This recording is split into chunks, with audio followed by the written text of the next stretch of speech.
ചൊവ്വാഴ്ചയാട്ടോ രാവിലെ 8:30 കൂടി തന്നെ ഞങ്ങൾ നീലേശ്വരത്തുള്ള മന്നംപുറത്തുകാവ് ക്ഷേത്രത്തിലെത്തി. ഇത് പ്രകൃതിയോട് ചേർന്ന് നിൽക്കുന്നൊരു ക്ഷേത്രമാണ് കേട്ടോ. കാസർഗോഡ് ജില്ലയിലെ നീലേശ്വരത്തുള്ള വളരെ പ്രശസ്തവും പുരാതനവുമായൊരു ക്ഷേത്രമാണിത്. ഈ ക്ഷേത്രത്തിൽ പ്രധാനമായും ആരാധിക്കുന്ന ദുർഗാദേവിയാണ് കേട്ടോ. പിന്നെ വർഷം തോറും ഇവിടെ ഉത്സവമുണ്ട്. ആ സമയത്ത് ആൾക്കാരൊക്കെ വന്നിട്ട് പിന്നെന്തെങ്കിലും നേർച്ചകളുണ്ടെങ്കിൽ സമർപ്പിക്കുകയും പിന്നെ എന്തെങ്കിലും പ്രാർത്ഥനകൾ പറയുകയോ അങ്ങനെ എന്തെങ്കിലുമൊക്കെ ഉണ്ടെങ്കിൽ ആ സമയത്ത് വന്ന് ചെയ്യുന്നതാണ്. ഇത് കണ്ട അടുത്തുള്ള അമ്പലത്തിൻ്റെ ചുറ്റുപാടുള്ള കാവാണ്. അപ്പോൾ അതിൽ കൂടെ നടക്കുമ്പം അതിൻ്റെ തൊട്ടടുത്ത് തന്നെ റെയിൽവേ ട്രാക്കാണ് കേട്ടോ. ഞങ്ങൾ പോകുന്ന സമയത്ത് തന്നെ ഒരുപാട് ട്രെയിൻ അങ്ങോട്ടും ഇങ്ങോട്ടും ഇങ്ങനെ പോയിക്കൊണ്ടിരിക്കുന്നുണ്ടായിരുന്നു. പിന്നെ അതിന് മുകളിലായിട്ട് റോഡും പോകുന്നുണ്ട്. നല്ല ഭംഗിയാണ് അവിടെ, നല്ല തണുപ്പും.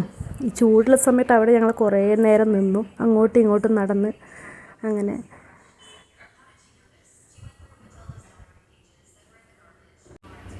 ലച്ചുവിന് അവിടെ ഭയങ്കര ഇഷ്ടമായി. ഫുള്ള് കാടും അങ്ങനെയൊക്കെയല്ലേ, നല്ല തണുപ്പുണ്ടായിരുന്നു.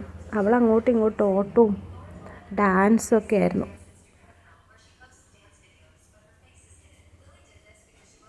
ഇവിടെ ലോട്ടറി വിൽപ്പനക്കാർ പിന്നെ കൈ നോക്കുന്നവരൊക്കെ മുമ്പ് ഉണ്ടായിരുന്നു. പക്ഷെ ഇപ്പോൾ ഇവിടെ അവരൊന്നും അലൗഡല്ല, അതൊക്കെ അവിടെ നിർത്തിയിട്ടുണ്ട്. പക്ഷെ ലോട്ടറി വിൽക്കുന്നവരൊക്കെ ഉണ്ടായിരുന്നു കേട്ടോ.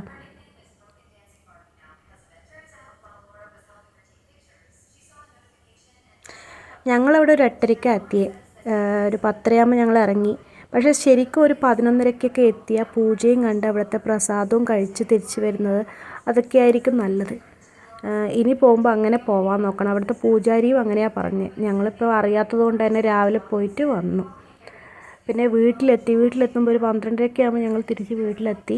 വീട്ടിൽ വന്നിട്ടാണ് ഫുഡ് ഉണ്ടാക്കിയത്. ചോറും പിന്നെ അയക്കൂറ മീൻ വാങ്ങിച്ചിട്ടുണ്ടായിരുന്നു, അതും പയറുപ്പേരിയും. പിന്നെ രാവിലെ കടലക്കറി ഉണ്ടാക്കി, ഇഡ്ഡലിയും അപ്പോൾ അതിൻ്റെ കടലക്കറിയും ഉണ്ടായിരുന്നു. അങ്ങനെ എല്ലാവരും കൂടി ചോറുണ്ടു. Thank you.